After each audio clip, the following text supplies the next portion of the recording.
US के president की freedom to work is far superior than prime minister of India. Trump fund ले ले वो उनकी मर्जी है, लेकिन वो चाहे तो बिना किसी से फंड लिए भी अपना इलेक्शन लड़ सकते हैं। एज ए बिजनेसमैन अब अमेरिका को वो एक बिजनेस ऑर्गेनाइजेशन की तरह रन करेंगे। बाइडेन के टाइम में भारत को राजनीतिक रूप से उन्होंने काफी समस्याओं में डाला। उन्होंने भारत के जो आतंकवादी हैं उनको पकड़ने के बारे में भारत सरकार के किसी उस पर कोई ध्यान नहीं दिया, लेकिन भारत सरकार पर उल्टे बहुत सारे आरोप लगा दिए उनके प्रशासन ने। अडानी वाला मामला है ये, यूएस में तो कब से चल रहा था, ये रिसर्च एक दिन में नहीं होती है, पर उसकी टाइमिंग जो थी ना महाराष्ट्र इलेक्शन से फिट की उन्होंने, जिससे कि वहां पर अधिकतम हानि हो सके। पुतिन जो है वो भी इस युद्ध में मजबूरी में झोंके गए हैं, क्योंकि जो नाटो वगैरह है उन्होंने यूक्रेन को काफी पुश किया, और युद्ध जो है वो मतलब कि अवॉइडेबल था, जरूरत नहीं थी। यूक्रेन रशिया से निकला है और बहुत बड़े कॉन्फ्लिक्ट नहीं थे। तो यूक्रेन के अंदर ये क्लियर कट फियर है कि ट्रम्प से उन्हें वैसा सपोर्ट नहीं मिलेगा जैसा कि उनको बिडेन से मिला था। वर्ल्ड की कोई भी कंट्री जो है इलेक्ट्रॉनिक डिजिटल पेमेंट्स वगैरह में और इसमें डिजिटल वेरिफिकेशन में भारत से काफी पीछे छूट गई है। तो उस रूप में एलन मस्क का वहां आना अच्छा सिद्ध हो सकता है यदि वो नंदन नीलकणी की इंटीग्रिटी से काम करे। जैसे अभी बांग्लादेश में जो हुआ, तो उन्होंने बांग्लादेश पर जो हो रहा है वहां पर माइनॉरिटीज के अत्याचार पे मौन धारण कर लिया। भारत में आतंक है उस पर मौन है। 370 जो है वो किसी प्रकार से मतलब कॉन्स्टिट्यूशन में ही उसका प्रोविजन नहीं। जो इंडियन वोटर का सपोर्ट तो उन्होंने निश्चित खो दिया होगा, जबकि वो खुद इंडियन है। इसके बाद थोड़ा उनको सेटबैक बिदेन से मिला। बिदेन ने ये घोषित करने में कि वो अगला इलेक्शन नहीं लड़ेंगे काफी समय ले लिया, तो उनके लिए कैंपेन करने का समय काफी कम हो गया। और अमेरिका ने इस प्रकार का पॉलिटिकल सिस्टम चुना है जहां पर कैंडिडेट है उनको फंडिंग के लिए बिजनेसमैन के पास जाना पड़ता है, वहां लॉबिंग लीगली अलाउड है। तो जब कोई कंपनी जो है वो अपने इन्वेस्टमेंट्स करती हैं तो वो ये सुनिश्चित करती हैं कि जो रेजिम बदले तो उनको लॉस ना हो जाए। अभी जैसे कि हाल ही में यूएस के इलेक्शंस हुए, तो आप यूएस के जो इलेक्शन है उसको इंडिया के इलेक्शन से आप कैसे कंपेयर करते हो? ये दो भिन्न प्रकार की डेमोक्रेसी हैं। एक जिसमें हम प्रतिनिधि चुनते हैं और प्रतिनिधि फिर नेता चुनते हैं। और यूएस में क्या होता है कि वो नेता चुनते हैं और प्रतिनिधि अलग से चुनकर आते हैं, और वो नेता जो है अपने निर्णय लेने में फ्री होता है। सीनेट और कांग्रेस जो है वो उसको सपोर्ट करती हैं, तो वहाँ मेजोरिटी होना जरूरी है कि उनके निर्णय आगे बढ़ सके। लेकिन 4 वर्ष तक उसे डिफरेंट डिफरेंट सेक्शंस को अपीज करना वो सब नहीं करना पड़ता है। तो उस रूप में अगर आप देखेंगे तो यूएस के प्रेसिडेंट की freedom to work is far superior than to prime minister of India. तो देयर आर मैनी आर्गुमेंट्स और there are many viewpoints कि जैसे अभी ट्रम्प की वापसी हुई है, अगर सिंपल शब्दों में कहें कि ट्रम्प की घर वापसी हुई है, तो काफ़ी लोग इस चीज़ को नेगेटिव भी देखते हैं और काफ़ी लोग ऐसे भी हैं जो इस चीज़ को पॉजिटिवली देखते हैं। तो आपका क्या पर्सपेक्टिव है इस चीज़ को लेके? मेरे हिसाब से हमें पहले समझना होगा कि ट्रम्प कैसे व्यक्ति है। तो ट्रम्प एक उद्योगपति हैं जो बिजनेस में काफी सफल थे, बहुत हाईली क्वालिफाइड हैं, मैनेजमेंट का उनको ज्ञान है, और 2011 तक उनका राष्ट्रपति या राजनीति से कोई लेना देना नहीं था। 30 अप्रैल 2011 को ओबामा ने जो उस समय के तत्कालीन राष्ट्रपति थे, उन्होंने इन जो वीआईपीज को एक डिनर देते हैं व्हाइट हाउस, उसमें ट्रम्प का काफी मजाक उड़ाया था। तो उस समय अगर आप देखेंगे ट्रम्प का चेहरा लाल था और वो बहुत गुस्से में थे। तो पर्यवेक्षकों का ये मानना है कि उस दिन ट्रम्प ने तय किया कि वो प्रेसिडेंट के लिए खड़े होंगे, और उसके बाद चूंकि वो एक कुशल नीतिकार हैं, उनके पास में धन है। अन्य जो राजनीतिज्ञ होते हैं उन्हें तो ये जरूरत होती है कि लोग उनकी कैंपेन को फंडिंग करें। ट्रम्प फंड ले ले वो उनकी मर्जी है, लेकिन वो चाहे तो बिना किसी से फंड लिए भी अपना इलेक्शन लड़ सकते हैं।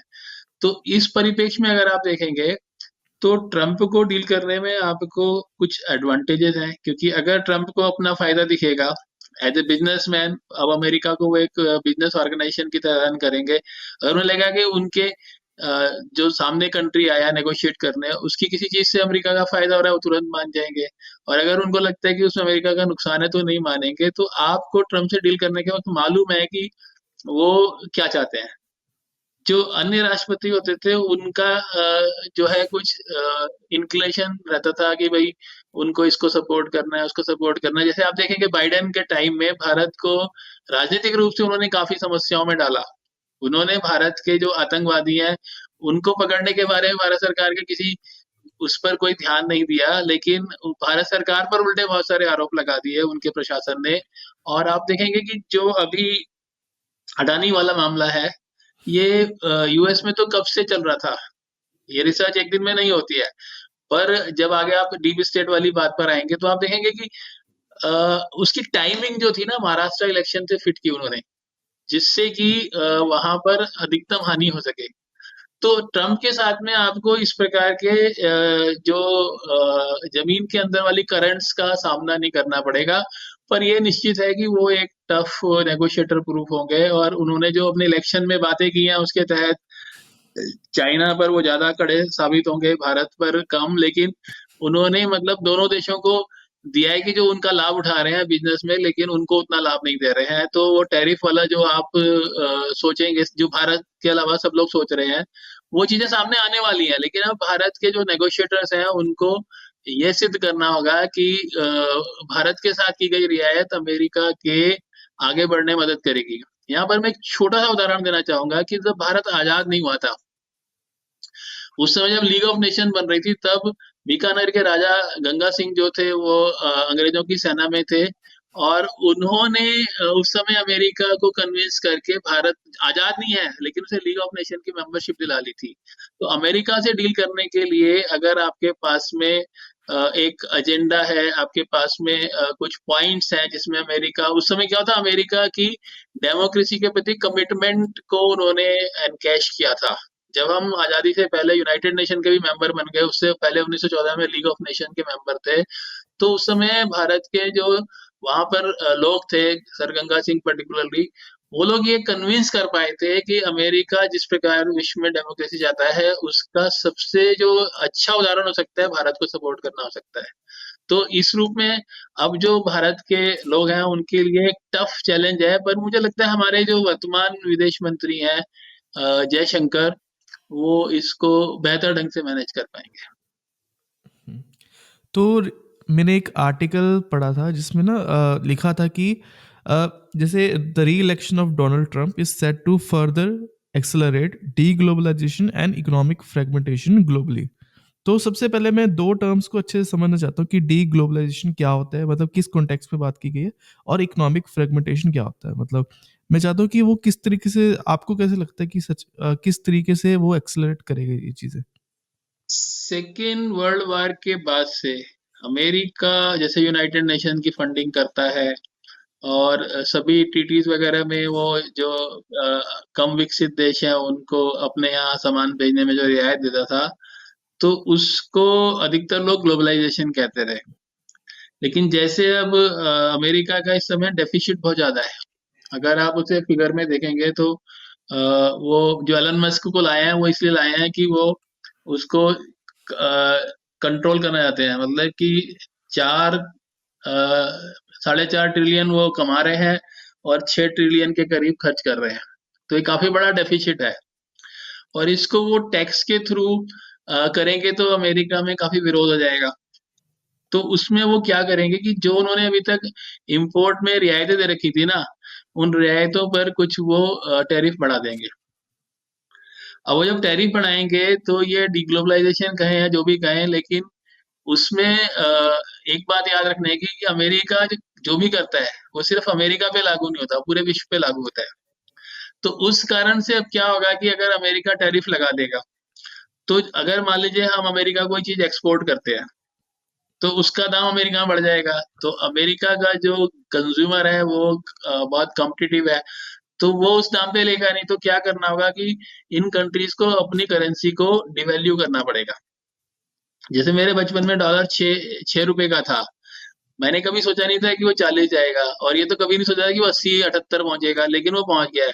तो इसमें अमेरिका के इन टैरिफ का कमाल है कि अगर मान लीजिए हमें अपना प्रोडक्ट बेचना है और अमेरिका का नागरिक उससे ज्यादा नहीं लेगा, तो हमको अपना दाम कम करना है, तो दाम करने के लिए करेंसी डिवैल्यू करते हैं।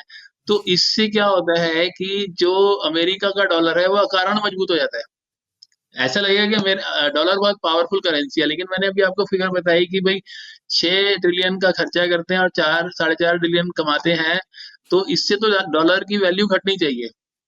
लेकिन हो इसका उल्टा जाता है। टैरिफ लगने से क्या होता है कि जो बेचने वाला देश है उसको अपने रुपए को कम करके उस दाम को स्टेबल करना पड़ता है जो टैरिफ उस पर लग गया है। तो ये उसका टोटल इम्पैक्ट होगा। अब उसमें क्या है कि भारत कितना अमेरिका को कन्विंस कर पाता है कि अगर वो भारत को चाइना के एट पार रख देंगे तो दे विल गेन नथिंग। जो चाइना पे उनकी इकोनॉमी की डिपेंडेंसी हो गई है वैसी की वैसी बनती रहेगी, तो उसमें भारत को थोड़ा वो कम टफ पेश आए, जैसा ट्रम्प ने कहा भी है कि चाइना नंबर 1 है, इंडिया नंबर 2 है उनके हिसाब से। तो वो है। और बाकी डीग्लोबलाइजेशन वगैरह क्या है कि तकनीक देने के लिए सबके लिए सभी अपने अपने हितों को देखते हैं, और मतलब कि वर्ल्ड उस फेज में आ गया है जहाँ पे कंट्री फर्स्ट धीरे धीरे बढ़ रहा है। तो जैसे आपने टैरिफ की अगर बात की अभी, तो अगर मुझे लेट्स से 3 कंट्रीज़ लेते हैं, यूएसए, चाइना और इंडिया। तो फ़ायदा किसके लिए होगा ज़्यादातर? मतलब इंडिया के लिए फ़ायदेमंद है या नुकसान होगा, या वो एक न्यूट्रल सिचुएशन अभी होगी? अभी इसमें ये कहेंगे कि हानि कम किसकी होगी। तो भारत को कम हानि होने की आशा है कि जिस प्रकार के पिछले टर्म में उनके संबंध भारत से रहे थे, जिस प्रकार से वो अपने स्टेटमेंट में काफी मतलब चाइना के प्रति ज्यादा रिजिड दिखते हैं। और उसके साथ साथ हमें अब ये उनको कन्विंस करना होगा। उनकी टीम में काफी इंडियंस भी हैं जो उन्होंने भी टीम नॉमिनेट की है, चाहे वो इंटेलिजेंस वाली है, दूसरी है, तो उसमें काफी भारतीय हैं। अब देखना ये है कि भाई जो कुछ होगा वो नेगोशिएशन टेबल पर होगा। ये निश्चित बात है कि बहुत सारे कष्ट कम हो जाएंगे, टेररिज्म वगैरह पे सपोर्ट मिलेगा, लेकिन ट्रेड में टफ इज मतलब ट्रम्प जो है टफ टास्क मास्टर रहेंगे। तो अभी जैसे अगर इलेक्शन का अगर एक इशू जैसे होता है ना कि, तो ट्रम्प ने यूक्रेन और रशिया का जो कन्फ्लिक्ट था उसको एक बहुत ही इलेक्टोरल इशू बनाया है अपने कैंपेन में। तो डू यू थिंक कि जो अभी ट्रम्प की विक्ट्री हुई है, it will impact the Russia और यूक्रेन वॉर? मतलब आपको लगता है? देखिए, मैंने शुरुआत में बताया कि ट्रम्प एक व्यवसायी है, तो वो लाभ का धंधा करते हैं। तो वार में जो है ना वो यूएस को लाभ नहीं होता है। अच्छा, दूसरा पुतिन जो है वो सन 75 से पहले जासूस थे उनके, रूस के, और फिर वो 99 से किसी ना किसी रूप में पावर से जुड़े हुए हैं। तो अगर आप उनको देखेंगे तो उन्होंने डेमोक्रेट्स और रिपब्लिकन दोनों को बहुत बार देखा है। तो पुतिन जो है वो भी इस युद्ध में मजबूरी में झोंके गए हैं, क्योंकि जो नाटो वगैरह है उन्होंने यूक्रेन को काफी पुश किया। और युद्ध जो है वो मतलब कि अवॉइडेबल था, जरूरत नहीं थी। यूक्रेन रशिया से निकला है और बहुत बड़े कॉन्फ्लिक्ट नहीं थे, तो ये चल सकता था, लेकिन युद्ध हो गया। अब क्या है कि यूक्रेन के, मैंने जब आपने कहा तो मैंने यूक्रेन के काफी न्यूज़पेपर पढ़े। तो यूक्रेन के अंदर ये क्लियर कट फियर है कि ट्रम्प से उन्हें वैसा सपोर्ट नहीं मिलेगा जैसा कि उनको बिडेन से मिला था। तो अब इसमें हम अपना मत देने के बजाय मैं चाहूंगा कि जो यूक्रेन का मत है ना उसी पे ज्यादा विचार किया जाए, कि यूक्रेन भी समझता है कि ट्रम्प जो है वो उनको उस तरह की युद्ध में लड़ने की सपोर्ट नहीं देंगे। और ट्रम्प का क्या है कि पहले भी जो पिछले इलेक्शन में चार्ज था कि भाई ट्रम्प के जीतने में हिलेरी क्लिंटन की बुक अगर बायोग्राफी पढ़ेंगे तो उसमें उन्होंने अपरोक्ष रूप से कहा है कि भाई फॉरेन इंटरफेरेंस हुआ। तो उसको अगर हम आंशिक रूप से भी सच माने तो उनका शायद पुतिन से लाइजन बिदेन की तुलना में बेटर होगा। और उन्होंने बार बार कहा है कि वो युद्ध पिछले 4 साल में कोई युद्ध नहीं किया था और अब भी वो युद्ध रोकना चाहेंगे। तो इस रूप में हो सकता है कि दोनों को कोई फेस सेविंग का मार्ग मिले। लेकिन जैसा मैंने कहा कि टैरिफ में ट्रम्प एक टफ टास्क मास्टर सिद्ध होंगे, उसी प्रकार से ये युद्ध को जाते जाते बिडेन ने उस स्थिति में ला दिया है कि उनको लॉन्ग रेंज मिसाइल फायर करने की परमिशन दे दी। तो उसके बाद में पुतिन ने अपनी काउंटर पॉलिसीज वगैरह बनाई है। तो उसके तहत जो है बिडेन ने जाने से पहले टफ का जो ट्रम्प का जो टास्क है वो काफी डिफिकल्ट कर दिया है। तो अब मैं थोड़ा सा इलॉन मस्क की तरफ आना चाहूँगा कि मतलब काफ़ी सालों तक आई थिंक इलॉन मस्क ने मतलब बहुत बड़ा रोल प्ले नहीं किया पॉलिटिक्स में, despite his large Fortune. But मैं जानना चाहता हूँ कि मुझे इंटेंशन समझनी है इलॉन मस्क की, कि उसकी इंटेंशन क्या होगी। तो मतलब कि वो एक डोनाल्ड ट्रंप का एक एफिशिएंसी स्टार आप बोल सकते हो, मतलब क्या, बट इंटेंशन क्या होगी? देखिए, इसके लिए ना भारत में बहुत अच्छा उदाहरण है। जो हमारे नंदन नीलेकानी थे, इन्फोसिस के जो टॉप ऑफिस बेरर थे, तो नंदन नीलेकानी ने एक किताब लिखी थी, इमेजिंग इंडिया। उस किताब को जब मैंने पढ़ा था, तो उस समय तक ऐसा नहीं लग रहा था कि वो कभी भारत में हो पाएगा। लेकिन जब उसको मनमोहन सिंह की सरकार के समय में एडवाइजर के रूप में लिया गया, तो वहां से आधार का जन्म हुआ। और आधार के जन्म से आप ये मानेंगे कि भाई सब्सिडी की हेराफेरी बहुत कम हो गई। तो एलन मस्क भी उसी प्रकार से एक टेक्नोक्रेट हैं, उनके पास रिसोर्सेज हैं।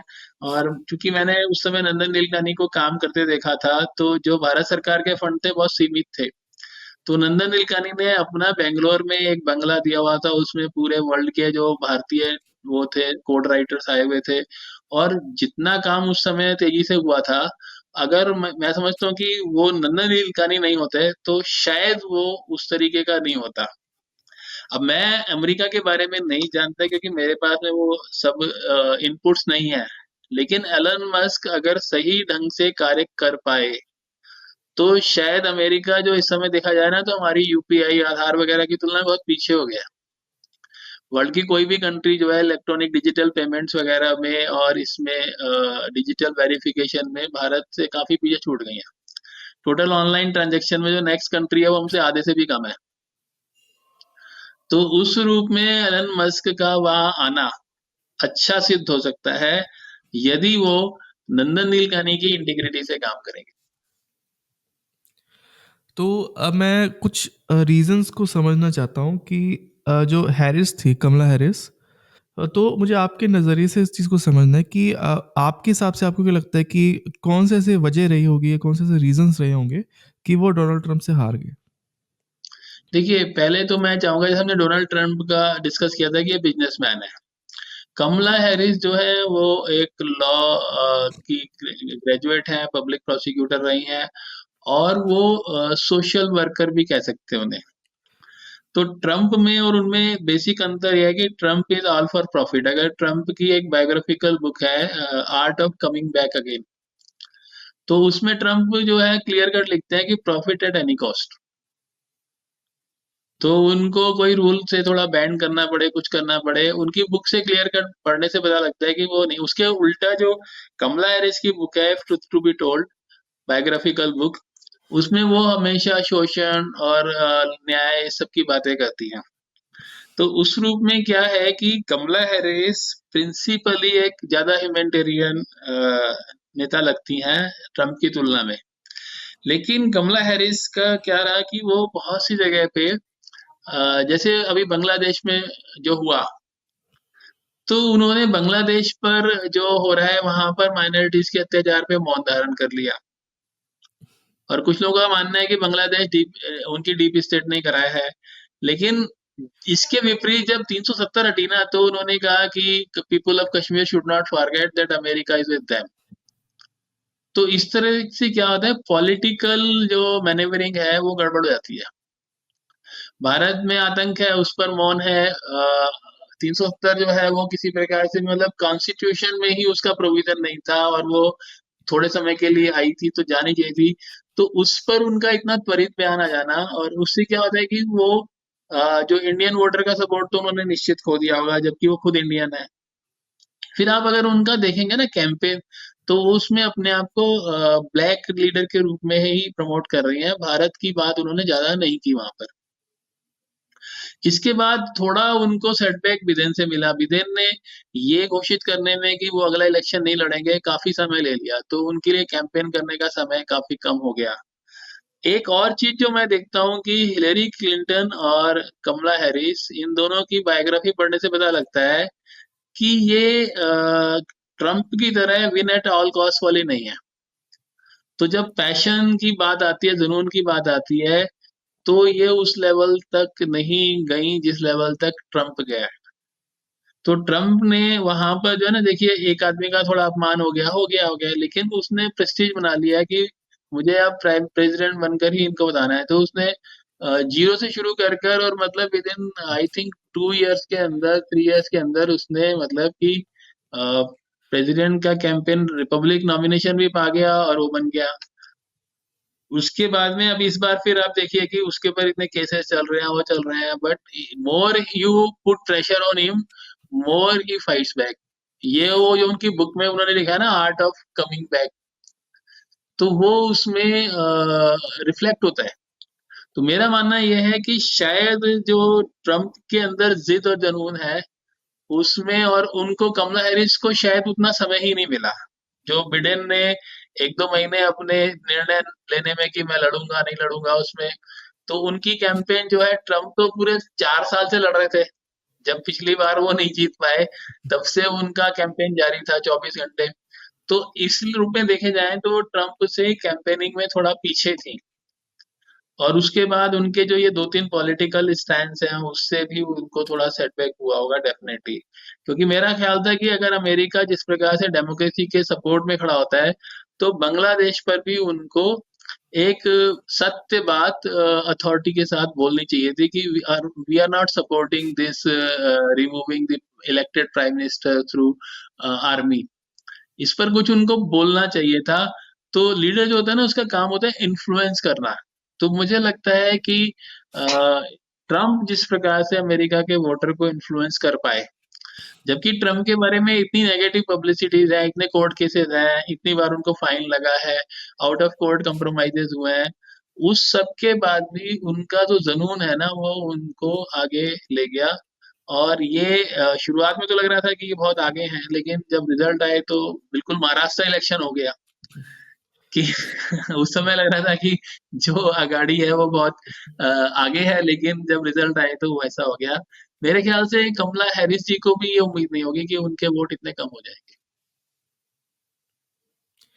तो जैसे बीच में थोड़ा-सा ज़िक्र हुआ था डीप स्टेट का, तो डीप स्टेट हाँ, को लेके भी काफ़ी सारे आर्टिकल्स हैं और काफ़ी सारे अलग-अलग थ्योरीज़ हैं मतलब। तो मैंने थोड़ा-सा कोशिश की थी ढूँढने की, तो पहले तो मैं ये समझना चाहता हूँ कि डीप स्टेट का मतलब क्या है? What is the concept of deep state? And do you think कि जो ट्रम्प का जो कमबैक हुआ है, इट विल मतलब ये जो एक कहते हैं ना कि आग में घी डालने वाला काम करेगा? Do you think? देखिए पहले तो आप ये समझिए डीप स्टेट होता क्या है। डीप स्टेट जो है वो हर जगह होता है और ऑटोमेटिकली बनता है। जैसे आप भारत में भी किसी डिपार्टमेंट में जाएंगे, कहीं जाएंगे, तो आप देखेंगे रूल बुक कुछ कहती है, लेकिन वहां पर एक्स को मिल लो तो काम जल्दी हो जाएगा, एक्स को नहीं मिलोगे तो नहीं होगा। by his experience, by his position, somebody becomes superior to the law। ये आपके जहाँ जहाँ आपने पढ़ाई की होगी वहां भी आपने देखा होगा कि एक टीचर का ज्यादा चलता है। तो लोग अपने एक्सपीरियंस और पोजीशन से सिस्टम को मैनिपुलेट करना शुरू कर देते हैं। और अमेरिका ने इस प्रकार का पॉलिटिकल सिस्टम चुना है जहां पर कि जो कैंडिडेट हैं उनको फंडिंग के लिए बिजनेसमैन के पास जाना पड़ता है, वहाँ लॉबिंग लीगली अलाउड है। तो जब कोई कंपनी जो है वो अपने इन्वेस्टमेंट्स करती हैं, तो वो ये सुनिश्चित करती हैं कि जो रेजिम बदले तो उनको लॉस ना हो जाए। इसके लिए वो इस प्रकार का इंफ्रास्ट्रक्चर सिस्टम के अंदर एक नया सिस्टम बना लेते हैं जो इन परिवर्तनों से ऊपर रहे। और अगर वो लंबे समय तक चलता है तो वो सिस्टम जो है वो कंट्री के लॉ और उससे ज्यादा सुपीरियर और पावरफुल हो जाता है। और वो दिखता नहीं है, लेकिन वो सबको चुभता है। जैसे आपका शू पिंच कर रहा है तो आप जानते हो कि शू पिंच हो रहा है, लेकिन बाकी लोग नहीं जान सकते। तो ये डीप स्टेट में अब आप देखते हुए जैसे जॉर्ज सोरो का बहुत नाम आता है। इस प्रकार से इवन भारत में भी आप देखेंगे ना, तो जुडिशरी बहुत बार आपको लगता है कि भाई एग्जीक्यूटिव से उल्टा जा रही है। तो यहाँ पर हम अभी क्या कहेंगे उसे, हम अभी डेमोक्रेसी के बाल्यकाल में हैं। वहां पर वो 400 साल से चल रही है, 1876 से चल रहा है। तो वहां पर ये चीजें जरा ज्यादा मजबूत हो गई हैं।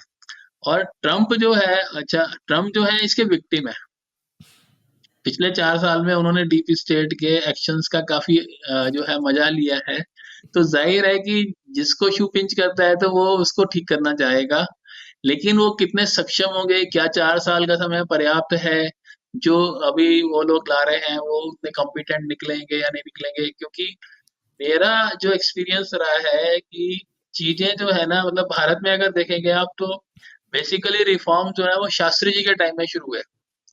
लेकिन 18 महीने का कार्यकाल मिला तो उसके बाद में फिर चीजें स्लो डाउन हो गई। अब भारत भी एक प्रकार से आप देखेंगे कि पिछले एनडीए के कार्यकाल में जो हमने आधार कार्ड लाए हैं, जो हम ये चीजें लाए हैं सब्सिडीज में, ये सब क्या है, ये जो कर रहे हैं ना, यही कालांतर में डीपी स्टेट बन जाते हैं। जो लोग सब्सिडी मैनिपुलेट कर रहे थे, जो लोग लाइसेंस राज में एंजॉय कर रहे थे, ये आगे जाते हैं और नक्शे बढ़ते जाते हैं। भारत में जैसे भारत में ये क्रूड टाइप का है कि बाहुबली है ना, ब्यूरोक्रेट्स और नेताओं का एक वो बन गया, तो उसमें आम आदमी पिसा है। वहां पर ये बहुत सोफिस्टिकेटेड है, ऑर्गेनाइज है और दिखता नहीं है। तो इसके बारे में बातें की जा सकती है। इसका एकमात्र ज्ञान जो होता है ना, वो जब अमेरिकन आप क्राइम सीरियल देखेंगे तो हर बड़े क्राइम सीरियल में डीप स्टेट का जिक्र आता है। और उसकी जो एक्सेप्टेंस है पब्लिक में, अगर किसी सीरियल का बहुत अच्छा रेटिंग है और वो डीप स्टेट की बात कर रहा है, तो इसका मतलब it is acceptable to public. तो उससे ऐसा लगता है क्योंकि हमारे पास डाटा नहीं है, लेकिन हमारे पास वो फीलिंग है, जूता कहाँ काट रहा है वाला फीलिंग है। मतलब मैं ये महसूस कर सकता हूँ कि भाई हमारा प्लेन कनाडा में उड़ गया तो कुछ नहीं हुआ, हमारे यहाँ पर 26/11 हो गया, उनके लिए पनिशमेंट हो गया, हमारे को भेजने से पहले हेडली को बोल दिया कि हम उसे प्रोसिक्यूट नहीं करेंगे, हम उसको ये नहीं देंगे, फांसी नहीं होगी, ये नहीं होगा। तो ये क्या हो रहा है कि हमारा दर्द कोई दर्द ही नहीं है। अब भाई अगर मान लीजिए कि आज की तारीख में कुछ चीजें जो लोग बात ही नहीं करते, बहुत सारे लोग अमेरिका में असाइलम लेते हैं कि माइनर टीम के रूप में इंडिया में उनके ऊपर अत्याचार हो रहा है। दोनों स्टेट एक दूसरे को जानती हैं कौन सा अत्याचार हो रहा है, कहाँ पे हो रहा है, लेकिन लोग जाते हैं और वो बोलते हैं और उसको जब वॉइस दी जा रही है तो इसका मतलब ये हुआ कि इंडिया के कंसर्न से उन्हें कोई कंसर्न। तो इसी प्रकार से जो अभी अमेरिका है, तो उसमें जब भी इस प्रकार का कोई सिस्टम होता है, जैसे डीप स्टेट कहें या मतलब कि कनाइवेंस बोले, उससे क्या होता है कि प्रशासन की एफिशिएंसी घट जाती है और जो जनता के बेनिफिट्स हैं वो उन तक सही रूप में नहीं पहुंच पाते। भारत ने अभी सब्सिडी में ये आधार के थ्रू बहुत काम किया है, एलन मस्क वहां जा रहे हैं, उनके प्रेसिडेंट कह रहे हैं। तो नियत अच्छी है, कर पाएंगे नहीं कर पाएंगे समय बताएगा, क्योंकि जो लोग इस सिस्टम में आते हैं वो भी इतनी आसानी से अपने पावर्स को छोड़ना नहीं चाहेंगे।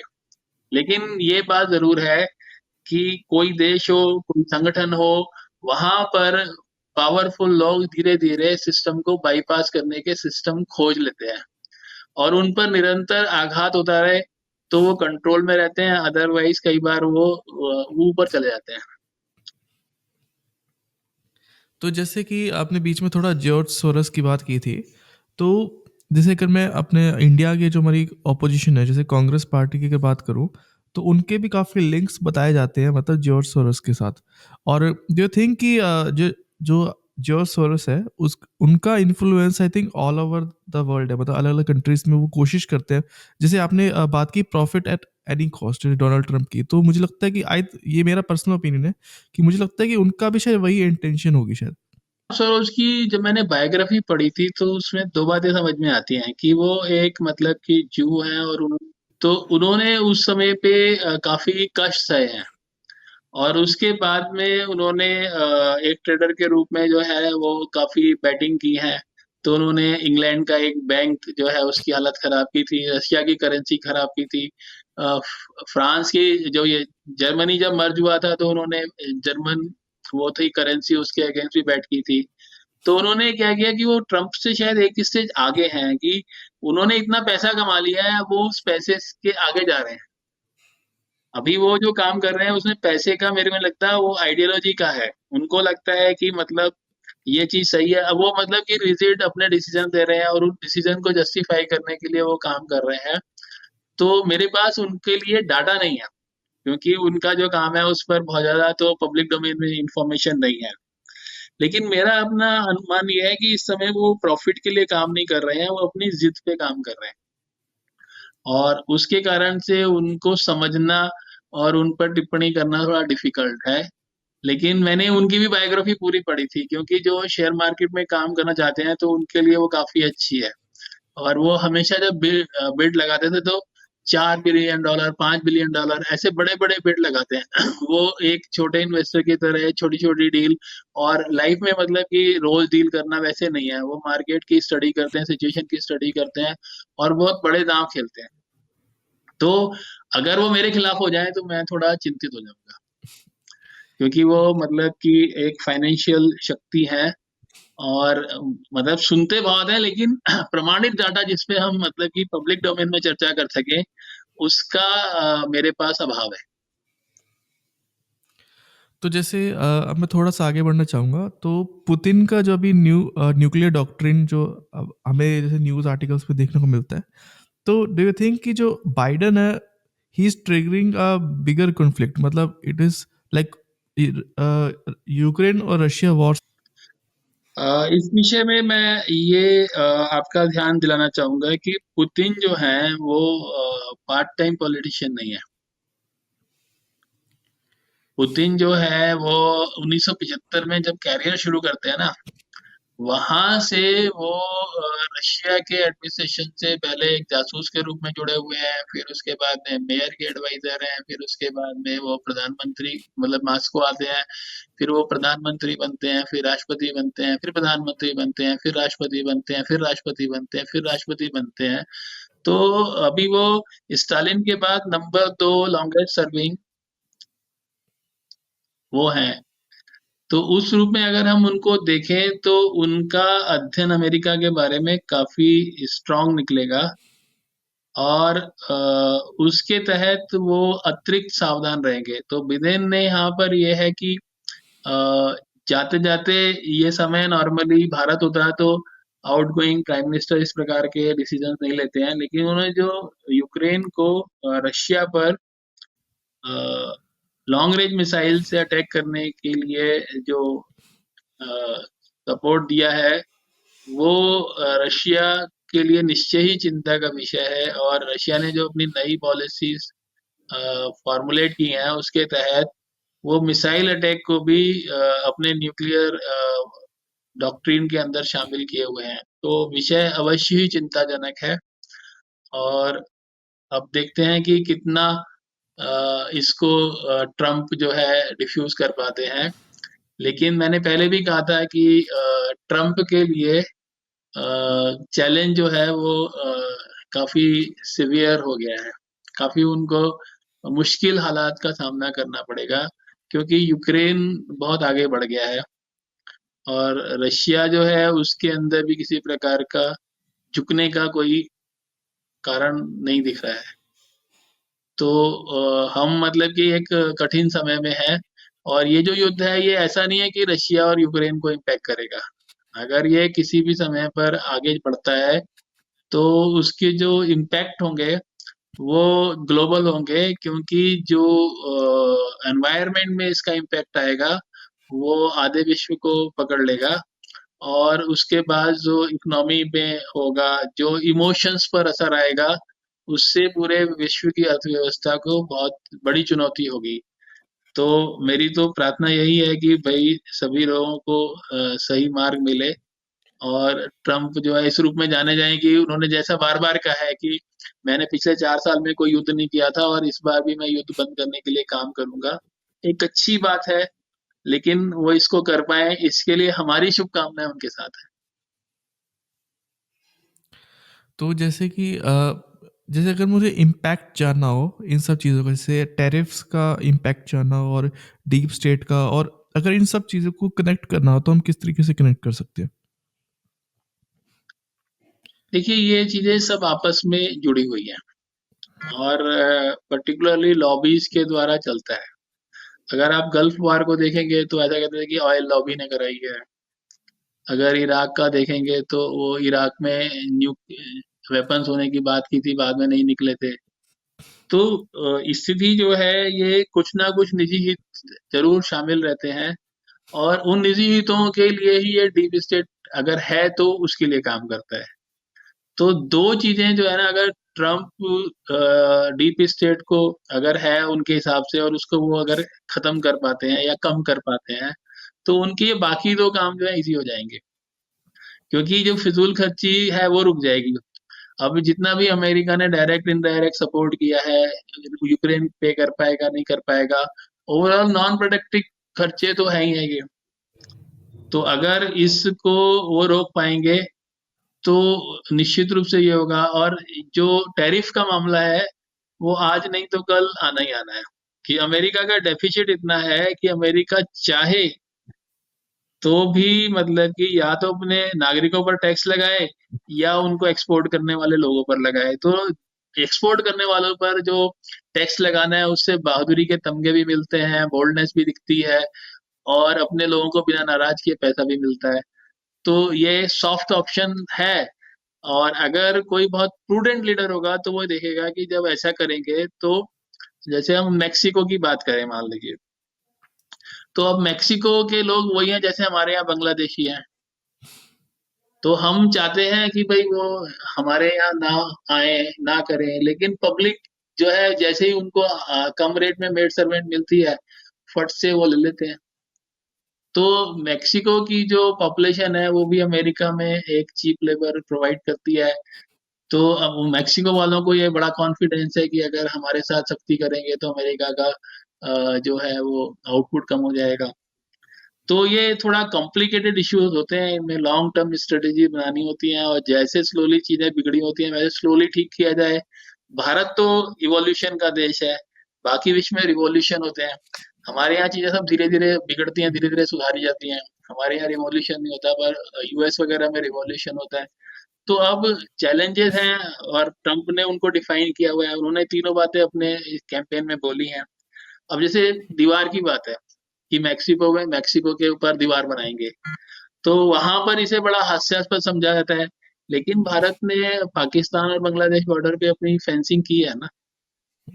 भाई किसी चीज से नुकसान हो रहा है तो बंदा करना चाहेगा, लेकिन अब कैसे करोगे, आपके देश में उसकी एक्सेप्टेंस कैसे लाओगे, ये सब चीजें हैं जो लीडरशिप को तय करना है। Leadership is all about influencing.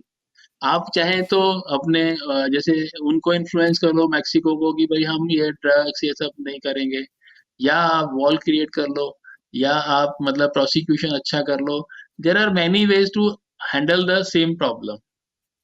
तो किसमें कॉस्ट कम है, किसमें एमिएबल ज्यादा रहेगा, ये सब देखना ही पॉलिटिक्स है। Politics is game of managing different opinions in such a way कि विन विन सिचुएशन आ जाए।